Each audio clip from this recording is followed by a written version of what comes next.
An additional $120 billion in household savings is driving the economic resurgence of the property and retail markets and boosting confidence as the end of JobKeeper looms.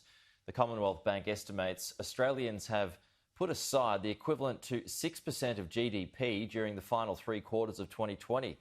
New figures show auction clearance rates lifted to 84.5% across the country at the weekend.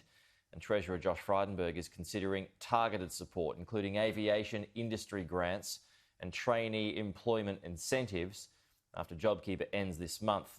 Political editor Andrew Clennell has this. What we're looking at, what the government's set to announce in coming days, I think likely this week, are grants for the aviation industry that importantly are tied to how many flights they're putting on and how many seats they're providing. And let's have a think about how this makes sense.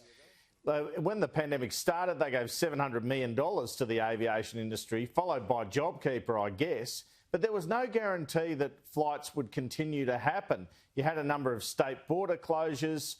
People didn't know whether to book or not. They didn't know if there'd be flights available. There was all that uncertainty around the place.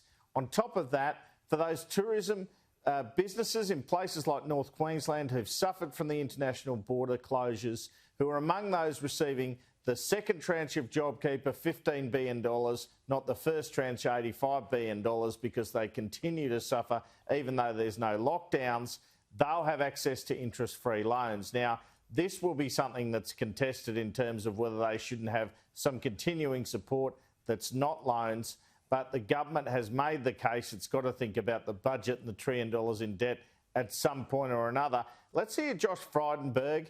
He was in, or he is in Cairns. He's travelling to Townsville. He's saying this package will come in a matter of days. So we've put in place the JobKeeper program that ends in March. We've got other programs that are continuing to roll out with support, but we're also looking at other measures.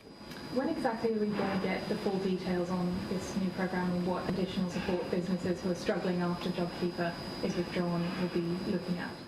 Well, again, we're still finalising those details, but it's a matter of days. When you think about the role that JobKeeper is playing in the economy, I think there's no substitute for continuing that. If there are other ideas that he wants to propose, whether it's concessional loans, whether it's other kinds of support like the Queensland government has provided with the voucher scheme, obviously we'll be constructive about that. Obviously we want federal government support to flow into this town. It desperately needs it, but there's no substitute for extending JobKeeper. So as one minister said to me in the last hour, Kieran, it's about incentivising people to travel. That's what the aviation grants will be about.